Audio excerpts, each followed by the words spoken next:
Hello my dear class 10th students. तो आज इस वीडियो में जो भी हम आप लोगों के लिए लेकर के आए हैं, इस पूरे यूट्यूब में ऐसी वीडियो आपको नहीं मिलने वाली है, क्योंकि यहाँ पर खासकर थर्ड चैप्टर के लिए और जितने भी कंप्यूटर एप्लीकेशन कोड 165 से जुड़े हुए चैप्टर्स हैं, इन सभी की आने वाले टाइम पर इसी तरीके से MCQ से रिलेटेड एग्ज़ाम की प्रैक्टिस करवाई जाने वाली है।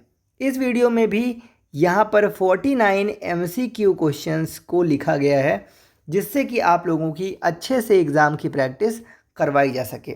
तो चलिए ज़्यादा टाइम ना वेस्ट करते हुए हम स्टार्ट करते हैं इस चैप्टर के MCQ को सॉल्व करना और देखते हैं कि आप लोग कितने MCQ का सही जवाब दे पाते हैं। तो जो भी आप सही जवाब देंगे उसका कमेंट करके ज़रूर बताइएगा। स्टार्ट करते हैं अपने फर्स्ट क्वेश्चन से। HTML क्या है? पैकेज है, सॉफ्टवेयर है, मार्कअप लैंग्वेज है या नन ऑफ दीज है? तो अगर आपको HTML को फुल फॉर्म याद हो तो क्या होता है? हाइपर टेक्स्ट मार्कअप लैंग्वेज, यही होता है ना। तो हाइपर टेक्स्ट मार्कअप लैंग्वेज में आप देखो लास्ट में ऑलरेडी लिखा हुआ है कि ये एक मार्कअप लैंग्वेज है, तो ऑप्शन सी हो जाता है करेक्ट। अब आते हैं हम अपने सेकेंड क्वेश्चन में। यहाँ पर लिखा है कि HTML tags are enclosed in. HTML में जो टैग्स होते हैं, जैसे कि हम लिखा करते हैं ऐसे HTML, ये जो टैग होते हैं ये किसके अंदर लिखे जाते हैं? करली ब्रैकेट्स के अंदर लिखे जाते हैं, स्क्वायर ब्रैकेट के अंदर लिखे जाते हैं, डबल कोट्स के अंदर लिखे जाते हैं, या फिर एंगुलर ब्रैकेट जो यहाँ पे बना हुआ है, ये इसे एंगुलर ब्रैकेट बोलते हैं, इसके अंदर लिखा जाता है। तो आप लोगों को तो पता ही है कि HTML में जो टैग्स होते हैं वो एंगुलर ब्रैकेट में इनक्लोज्ड होते हैं, है ना। इसका भी सही जवाब आपने दे ही दिया होगा। देखिए, मैं यहाँ पर हर एक क्वेश्चन को एक्सप्लेन करता जाऊँगा और उसका सही जवाब देता जाऊँगा, और आप लोग जैसे ही क्वेश्चन के आंसर समझ जाएं, आप मुझसे पहले ही अपना सही जवाब कमेंट बॉक्स में लिख सकते हैं। थर्ड क्वेश्चन को स्टार्ट करते हैं। HTML टैग्स आर, जो HTML के टैग्स होते हैं, जैसे यहाँ पे हमने लिखा HTML, ये अपर केस में हमेशा लिखा जाता है, केस सेंसिटिव होता है। केस सेंसिटिव मतलब कि अगर हम यहाँ पर ऐसे स्मॉल में लिख देंगे HTML तो ये गलत हो जाएगा, या फिर हम ऐसा कुछ कर दें कि पहला H कर दें, फिर T कर दें, फिर M कैपिटल कर दें, L कर दें, ऐसा कर सकते हैं, तो ये गलत हो जाएगा। क्या केस सेंसिटिव होता है क्या? लोअर केस में लिखा जाता है, हमेशा इसको केवल स्मॉल में ही लिखना है, ऐसा होता है। या नॉट केस सेंसिटिव, यानी कि आप कैसा भी करो कोई दिक्कत नहीं है। तो हाँ, इसका ऑप्शन डी करेक्ट है, कोई ये केस सेंसिटिव जो है नहीं है। आप ऐसे लिखो तब भी सही है, आप इधर वाला लिखो तब भी सही है, ये लिखो तब भी सही है, यानी जिस तरह चाहो आप लेटर्स को स्मॉल कैपिटल कर सकते हो, ठीक है। Which type of tags used by HTML? HTML किस टाइप के टैग को इस्तेमाल करता है?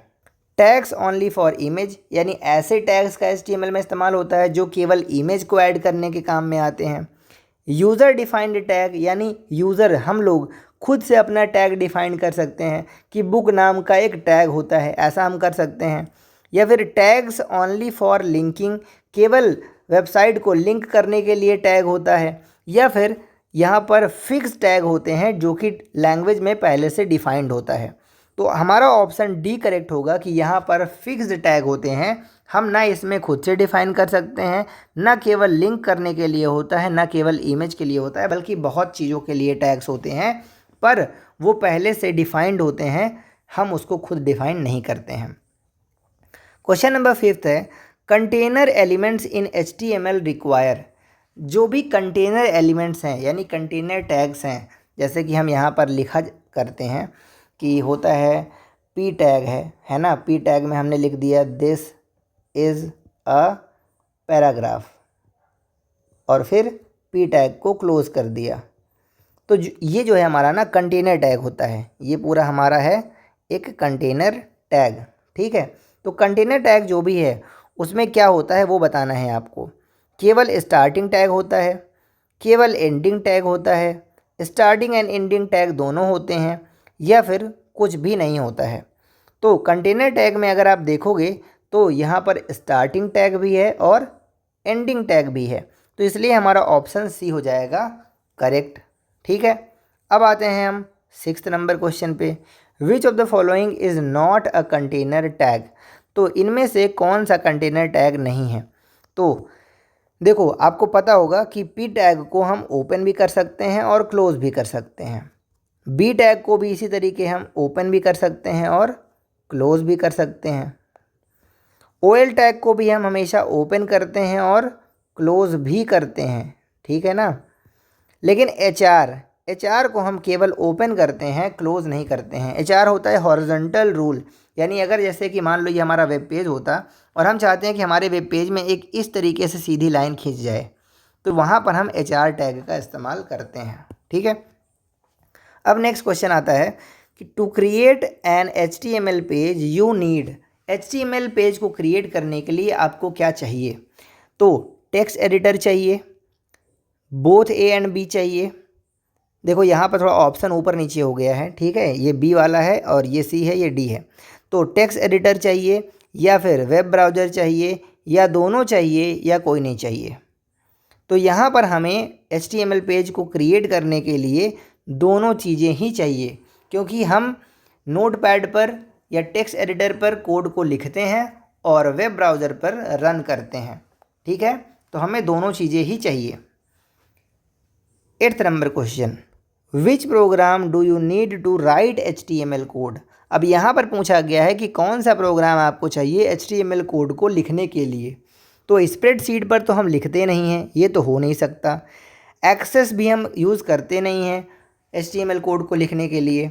नोटपैड, हाँ नोटपैड का इस्तेमाल करते हैं, तो यही हमारा करेक्ट आंसर हो जाएगा। आते हैं हम क्वेश्चन नंबर 9 पे। An example of HTML editor is. तो HTML एडिटर का एग्जाम्पल आपको बताना है। तो देखो नोटपैड पे तो हम जो है कि HTML के कोड लिखते ही हैं। ड्रीम वीवर अगर आपको नहीं पता है तो मैं बता दूं कि ड्रीम वीवर भी एक HTML एडिटर है, यहाँ पर भी HTML को हम एडिट कर सकते हैं। वैसे ही माइक्रोसॉफ्ट फ्रंट पेज भी होता है, इसलिए यहाँ पर जो ऑल ऑफ दीज है वो हमारा आंसर करेक्ट हो जाएगा, क्योंकि ये तीनों HTML एडिटर हैं। 10th नंबर क्वेश्चन है, M in HTML stands for. यानी जो ये HTML में एम लगा हुआ है, ये एम का क्या फुल फॉर्म है। तो एम का फुल फॉर्म है मार्कअप, जैसा कि हम अभी पहले वाले क्वेश्चन में देख चुके हैं। आगे बढ़ते हैं हम क्वेश्चन नंबर 11 की तरफ। यहाँ पे लिखा है कि विच of the following is correct code of HTML page. तो यहाँ पर 4 कोड दिए गए हैं और बताना है इनमें से कौन सा कोड है करेक्ट HTML पेज के लिए। तो देखिए यहाँ पर पहले तो HTML चलो स्टार्ट है, सही है। टाइटल लिखा है, ये भी सही है, लेकिन टाइटल के अंदर डायरेक्ट हेलो लिख करके हो गया है गलत, क्योंकि टाइटल के पहले यहाँ पर जो है लगाया जाता है हेड, और हेड टैग यहाँ पर है नहीं, इसलिए यहाँ पर ये हो गया गलत। यहाँ पर चलो HTML सही है, हेड भी सही है, टाइटल लगा है, ओपन है, यहाँ पर टाइटल के अंदर हेलो लिख दिया गया है, ये क्लोज भी हो गया है, सही है, हेड क्लोज है, ये भी सही है।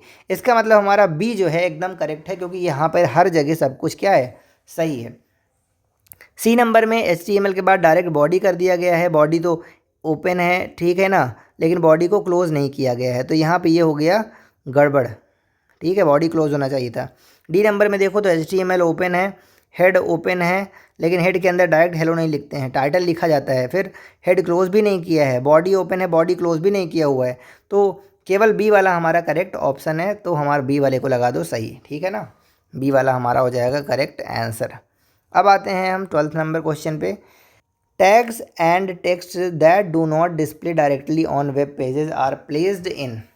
यानी वो टैग्स या फिर वो टेक्स्ट जो डायरेक्ट वेब पेज पर नहीं दिखते हैं, वो कहाँ रखे जाते हैं।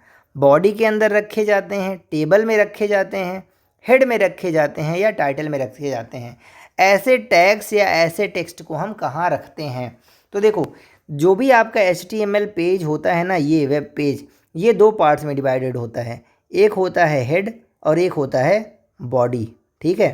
तो जो भी चीज़ें वेब पेज पर हमें नहीं दिखती हैं, नॉट डिस्प्ले, वो चीज़ें हेड के अंदर होती हैं, इसलिए हमारा यहाँ पर सी नंबर हो जाएगा करेक्ट आंसर। अब आते हैं हम क्वेश्चन नंबर 13 पर। अ web page normally consist of. जो वेब पेज होता है वो किन चीज़ों से बना होता है। हेड एंड बॉडी से बना होता है, टॉप एंड बॉटम से, बॉडी एंड फॉन्ट से, या बॉडी एंड टाइटल से। अभी अभी हमने बताया कि जो HTML पेज है वो दो चीज़ों से होता है, हेड एंड बॉडी से, इसलिए हमारा यहाँ पर जो आंसर नंबर ए है वो हो जाएगा करेक्ट। अब बात करते हैं question number 14।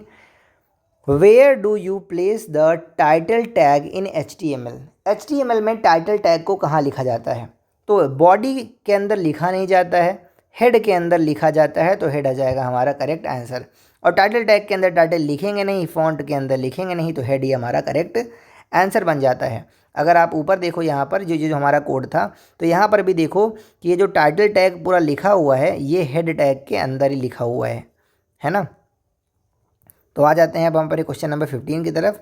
Which section is use for text and tags that are shown directly on the web pages? यानी वेब पेजेस पर अगर कोई टेक्स्ट या टैग्स को डायरेक्टली दिखाना है तो उसको किस सेक्शन में, किस जगह पर लिखा जाएगा? तो मेटा यहाँ पर तो कुछ ऐसा है नहीं, हेड के अंदर लिख देंगे तो सामने दिखेगा नहीं, बॉडी के अंदर ही लिखना होगा, तो हमारा जो ऑप्शन सी है वो हो जाएगा करेक्ट, ठीक है ना। टेबल टैग के अंदर ये नहीं होगा करेक्ट। अब आते हैं हम क्वेश्चन नंबर 16 में। Which attribute is not supported by body tag? कौन सा एट्रीब्यूट बॉडी टैग सपोर्ट नहीं करता है? तो देखो, जैसे जब हम बॉडी टैग इस तरह से लगाते हैं तो हम लिखा करते हैं यहाँ पर बीजी कलर। बीजी कलर किस लिए होता है आप लोगों को पता होगा, बैकग्राउंड कलर के लिए होता है ना, ऐसा येलो लिख देते हैं। उसके बाद फिर हम स्पेस दे के लिखा करते हैं टेक्स्ट। टेक्स्ट किसके लिए होता है? टेक्स्ट कलर के लिए होता है। लिंक भी हम लोग लिख देते हैं, है ना, ए लिंक, वी लिंक, इस तरीके से लिंक एट्रीब्यूट भी होता है। लेकिन ये जो साइज़ नाम का एट्रीब्यूट दिया हुआ है ये वाला, यही वाला नहीं होता है। तो यहाँ पे पूछा है कौन सा सपोर्ट नहीं करता है, तो साइज सपोर्ट नहीं करता है, बाकी हमारे बीजी कलर, टेक्स्ट, लिंक ये तीनों सपोर्ट करते हैं। अब आते हैं question number 17। What will happen if the background image is smaller than the browsers window? जब जो बैकग्राउंड इमेज होगी वो ब्राउज़र के विंडो से छोटी होगी तो क्या होगा?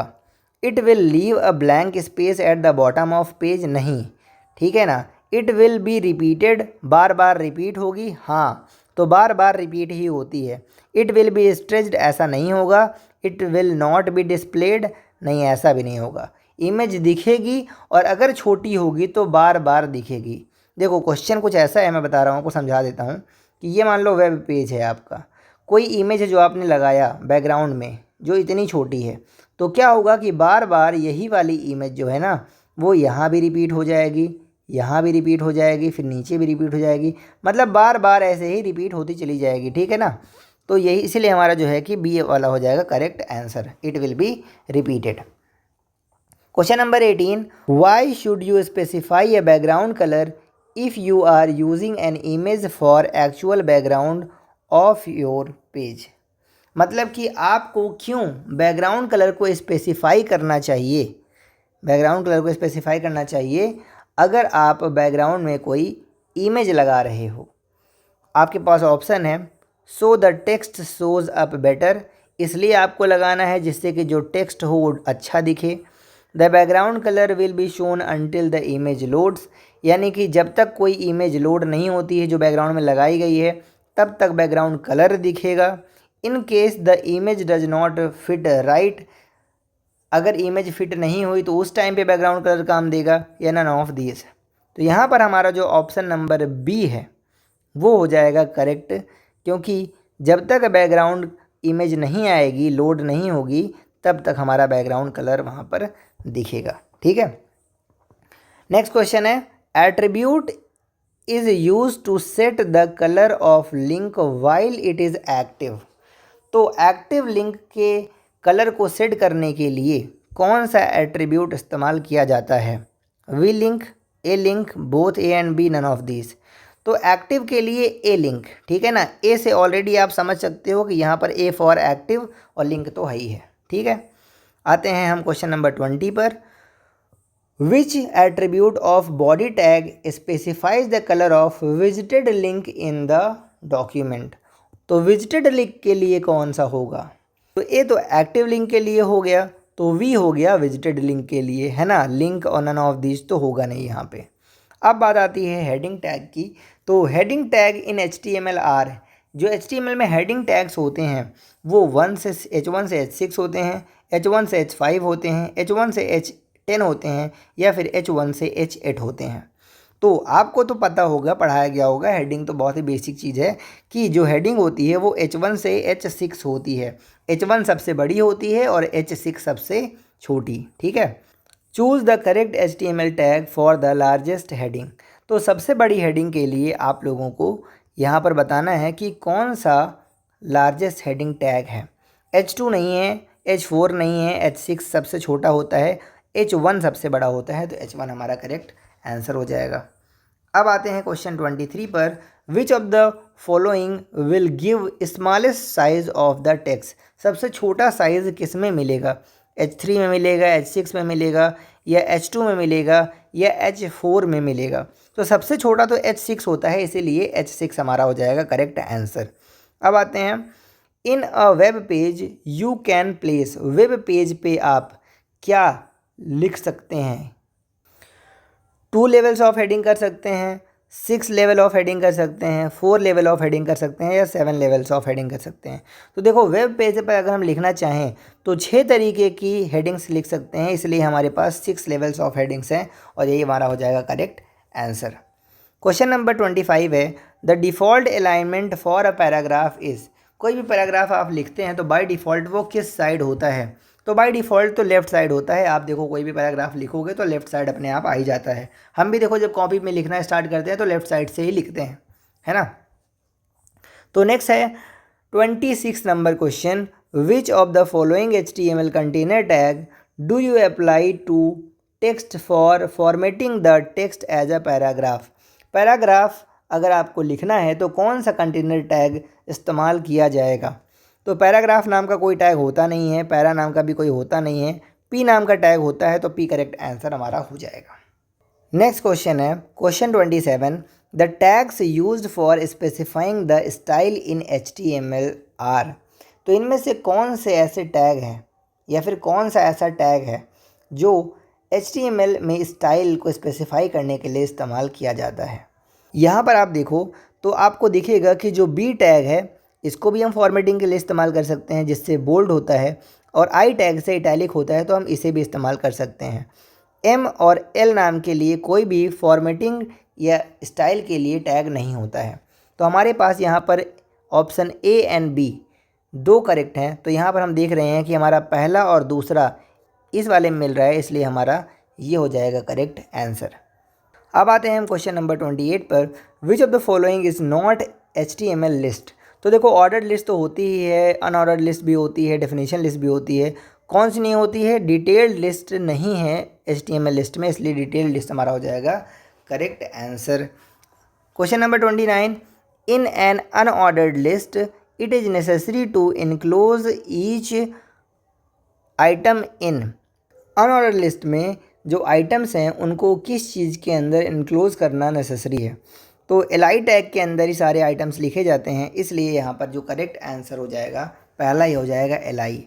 यूएल तो सबसे ऊपर होता है, आई टैग को हम स्टाइल के लिए यूज़ करते हैं, ओएल टैग होगा नहीं, तो एलआई टैग के अंदर ही हम हर एक आइटम को लिखते हैं।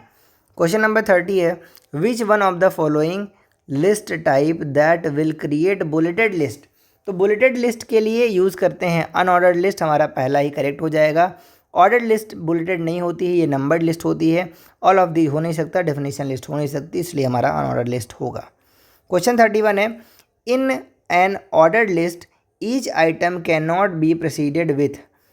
तो ऑर्डर्ड लिस्ट में जो आइटम हैं उनके आगे क्या नहीं हो सकता है? काउंटिंग नंबर तो होगा ही होगा, ठीक है, तो इसी तो हम फिर अरेबिक नंबर भी होगा, रोमन न्यूमरल भी होगा, बुलेट्स नहीं होते हैं, ठीक है ना। ऑर्डर्ड लिस्ट में क्या नहीं होते हैं? बुलेट्स नहीं होते हैं, इसलिए आंसर नंबर हमारा इसका हो जाएगा डी। उसके बाद आता है 32 number question to create a numbered list with A B we use. हम क्या यूज़ करेंगे अगर हमें ए बी से नंबर्ड लिस्ट बनानी है? तो ओएल लिख करके टाइप ए ऐसा लिखेंगे, या फिर ओएल लिख करके बिगिन इक्वल टू ए करेंगे, या ओएल स्टार्ट इक्वल टू ए करेंगे, या फिर ओएल स्टार्ट इक्वल टू ऐसे स्मॉल में ए करेंगे। देखो यहाँ पर जो है ना हमारा जो ऑप्शन नंबर ए है वो है करेक्ट, लेकिन यहाँ पर ये लिखने में प्रिंट में गलती हो गया है। मैं आपको बताता हूँ, एक्चुअल में यहाँ जो लिखा था वो ये था कि यहाँ पे होना चाहिए था OL और टाइप इक्वल टू A। ये है एक्चुअल में। वो क्या है ना कि इतने सारे क्वेश्चंस को लिखना टाइप करना थोड़ा सा मिस्टेक हो गया था, इसलिए मैं आपको यहाँ पे बता देता हूँ कि यहाँ पर ऑप्शन ये जो A लिखा हुआ है ये हमारा जो है कि गलत है। ये एक्चुअल में ऑप्शन नंबर A है जो हमने अभी यहाँ पर लिख दिया है, इसलिए हमारा A वाला करेक्ट हो जाएगा। क्योंकि देखो बिगिन नाम का कोई यहाँ पर एट्रीब्यूट होता नहीं है और स्टार्ट नाम के एट्रीब्यूट से हम स्टार्ट देते हैं, स्टार्ट्स नाम का एट्रीब्यूट होता नहीं है। तो टाइप जहाँ पर लिखा होगा वही हमारा करेक्ट आंसर होगा और यहाँ पर टाइप आपको देखने को मिल रहा है। अब आते हैं क्वेश्चन नंबर 33 पर। To start a list with number 3 we should write. तो ये देखो जब भी हम ऑर्डर लिस्ट बना रहे हैं और हमें स्पेसिफाई करना हो कि किस नंबर से वो लिस्ट स्टार्ट होनी है तो उसके लिए स्टार्ट एट्रीब्यूट का यूज़ करते हैं। तो यहाँ पर स्टार्ट इक्वल टू देखो 3 लिखा है, यही हमारा करेक्ट आंसर हो जाएगा। फिर आते हैं 34 नंबर पे। To start numbered list with regular numeral. अगर हमें रेगुलर न्यूमरल से स्टार्ट करना है नंबर लिस्ट को तो रेगुलर जो न्यूमरल होते हैं वो ये वाले होते हैं, इसलिए हमारा बी हो जाएगा करेक्ट आंसर। ए या रोमन में या फिर यू में ये कोई रेगुलर न्यूमरल नहीं होते हैं। 35 नंबर क्वेश्चन है HTML tag to draw horizontal line. Horizontal line draw करने के लिए कौन सा HTML टैग इस्तेमाल करते हैं? HL नाम का टैग होता ही नहीं है, H लाइन का भी नहीं, नन ऑफ दीज तो होगा नहीं। HR दिया है तो HR ही होगा, क्योंकि यहाँ पर HR का मतलब होता है हॉरिजॉन्टल रूल। ठीक है। The correct HTML code to display, bracket में लिखा है P+Q और ब्रैकेट क्लोज देन पावर 2 लगा हुआ है। तो देखो जब भी पावर में होता है उसके लिए हम सुपर स्क्रिप्ट का इस्तेमाल करते हैं। तो सबसे पहले देखना है कि कहाँ पर ये ब्रैकेट में P+Q लिखा हुआ है। तो देखो यहाँ पर जो ब्रैकेट में P+Q है ये 0 टाइप दिख रहा है, ये एक्चुअल में Q है। ठीक है, तो ये हमारा P+Q यहाँ पर C नंबर में है। उसके बाद लिखा हुआ है सुपर, फिर 2 और फिर सब क्लोज। तो ये हमारा C वाला जो है इसका करेक्ट आंसर हो जाएगा। क्योंकि देखो इस वाले में ब्रैकेट यहाँ लगा नहीं है, यहाँ पहले ही सब लग गया, सब होगा ही नहीं। यहाँ पहले ही सुपर लग गया तो ये भी नहीं हो सकता। ठीक है, तो क्या है कि हमारा C नंबर में ही होगा करेक्ट आंसर। क्वेश्चन 37 है which of these is not an attribute of font tag. Font tag के एट्रीब्यूट कौन से नहीं हैं? तो देखो टाइप नाम का कोई एट्रीब्यूट देखो नहीं होता है। फॉन्ट टैग के अंदर कलर एट्रीब्यूट होता है, फेस होता है, साइज़ होता है। टाइप नाम का कोई भी एट्रीब्यूट फॉन्ट टैग में नहीं होता। ठीक है, याद रखना। क्वेश्चन 38 है consider the following HTML code. ये जो HTML कोड है इसको अच्छे से आप देख लो, समझ लो। ठीक है, choose the correct output that would be shown upon execution of the above code from choices given below. जब आप इस कोड को रन करोगे तो आपको क्या आउटपुट मिलेगा ये बताना है। तो इसमें बताना क्या है, यहाँ टाइप 1 लिखा हुआ है, 1 नहीं है एक्चुअल में। ये एक्चुअल में जो टाइप यहाँ पे लिखा हुआ है मैं आपको बताता हूँ, ये स्मॉल में I लिखा हुआ है। ठीक है ना, तो स्मॉल में I लिखा हुआ है तो इसका करेक्ट जो है ऑप्शन कौन सा होगा बताओ? B नंबर होगा करेक्ट ऑप्शन। ठीक है, स्मॉल में I लिखा हुआ है यानी स्मॉल I से जो रोमन न्यूमरल हैं वो देख सकते हो कि आप या तो B वाले में हैं या तो D वाले में हैं। लेकिन B वाला करेक्ट आंसर क्यों होगा? क्योंकि यहाँ पर जो भी रोमन न्यूमरल्स हैं अगर आप इनको ध्यान दोगे तो यहाँ पर इन सब में रोमन न्यूमरल के बाद डॉट लगा हुआ है जो कि ऑर्डर लिस्ट में होता है। अब आते हैं हम क्वेश्चन नंबर 39 पर। Identify invalid HTML tag from the following list. यानी ये जो लिस्ट आपको गिवन है यहाँ से आपको इनवैलिड HTML टैग्स को आइडेंटिफाई करना है। देखो H6 होता है, H4 भी होता है, H5 भी होता है, H7 नाम की कोई भी हेडिंग नहीं होती है, इसलिए H7 हमारा करेक्ट हो जाएगा आंसर। ठीक है, कौन सा इनवैलिड है? तो H7 इनवैलिड है। Identify the correct statement with reference to P tag. P tag के अकॉर्डिंग आपको बताना है कौन सी बात सही है। It is used within body tag, सही बात है, बॉडी टैग में इस्तेमाल किया जाता है। The P tag defines a paragraph, ये भी सही है।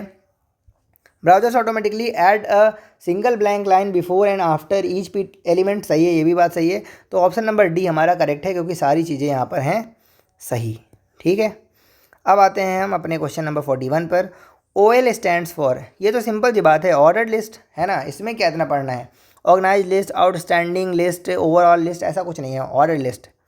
क्वेश्चन 42 है the tag defines the term in the description list. Description list में टर्म को डिफाइन करने के लिए कौन सा टैग यूज़ करते हैं?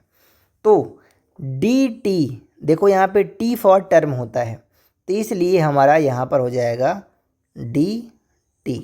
ठीक है, डेफिनेशन लिस्ट में 3 ही टैग होते हैं, DL, DT, DD, जिसमें अगर टर्म की बात किया जाए तो DT हो जाएगा करेक्ट आंसर। क्वेश्चन 43 है, द टाइटल एलिमेंट के बारे में आपको बताना है। Defines the title in the browser tool bar. हाँ बिल्कुल सही बात है, टाइटल डिफाइन करने के लिए इस्तेमाल किया जाता है। Provides a title for page when it is added to favourites. सही बात है, जब फेवरेट में ऐड किया जाता है तो इसको एक टाइटल मिलता है पेज को। Displays the title of the page in search engine result. Search engine result में टाइटल दिखाता है, तो सही बात है, ऑल ऑफ द अबव इसका हो जाएगा करेक्ट। ठीक है आंसर।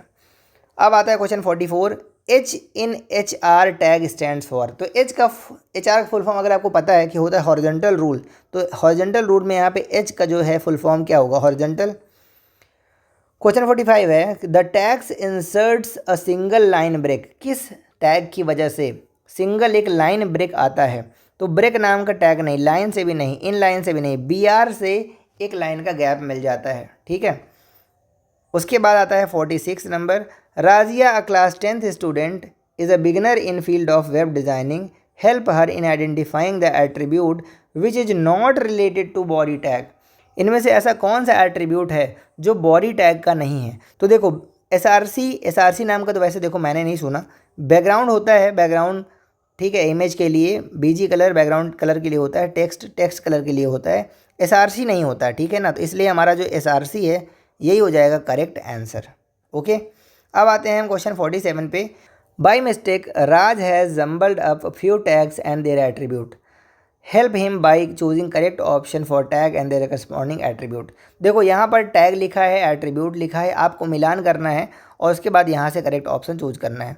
देखो जो फॉन्ट टैग है, ठीक है, फॉन्ट टैग का एट्रीब्यूट कौन सा है? फॉन्ट टैग में फेस एट्रीब्यूट इस्तेमाल होता है। बॉडी टैग में क्या होता है? टेक्स्ट एट्रीब्यूट इस्तेमाल होता है। और इमेज होता है SRC के लिए। तो यहाँ पे हमें 1 सेकेंड, फर्स्ट का सेकेंड यहाँ दिख रहा है, सेकेंड का थर्ड यहाँ दिख रहा है, तो हमारा पहला ही ऑप्शन करेक्ट हो जाएगा। क्वेश्चन 48 है, the tag represents the root of an HTML document. HTML document में जो रूट टैग है, मेन टैग, वो कौन सा है? तो वो तो HTML है, आप सभी को पता है ना। रूट फर्स्ट मेन नाम का कोई टैग होता नहीं है। और लास्ट हमारा जो MCQ है, question number 49, the tag is an empty tag and it does not require closing tag. इनमें से ऐसे कौन से टैग हैं जिनमें क्लोजिंग टैग नहीं होता? तो वो है हमारा HR, है ना। HR टैग का क्लोजिंग टैग नहीं होता, केवल इसे ओपन किया जाता है और ये एक एम्प्टी टैग है। तो यहाँ पर हमने आप लोगों को 49 क्वेश्चंस जो MCQ टाइप थे उनका करवा दिया है। ऐसे वीडियोस बनाने के लिए काफ़ी ज़्यादा टाइम लगता है, क्योंकि इन पूरे क्वेश्चंस को लिखना, उसको फॉर्मेट करना, उसके बाद भी आप देख रहे हो कि कहीं ना कुछ मिस्टेक हो ही जाती है। तो ये सब करने में बहुत ज़्यादा टाइम लगता है। तो उसमें अगर आप लोगों का सपोर्ट हमें मिलता रहेगा तो हमारा ये सब करने में मन लगा रहेगा। तो आप लोग ऐसा कुछ करिए कि मेरा मन लगा रहे। बाकी आप लोग पढ़ते रहिए, खुश रहिए, और जो भी दिक्कत हो आप हमारे साथ शेयर करिए। मिलते हैं नेक्स्ट वीडियो में, बाय।